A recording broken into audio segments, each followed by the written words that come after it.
తమ్ముళ్ళు ఉద్యోగాలు వచ్చాయా మీకు? జాబ్ క్యాలెండర్ ఇచ్చాడా మీకు? మెగా డిఎస్సి పెట్టాడా మీకు? అనంతపూర్లో ఒక ఉద్యోగం వచ్చిందా మీ పిల్లలకి?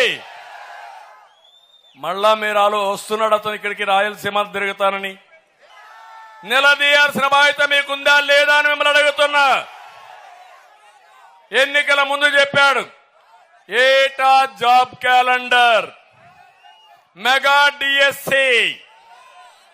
మళ్ళీ మీకు జాబు రావాలంటే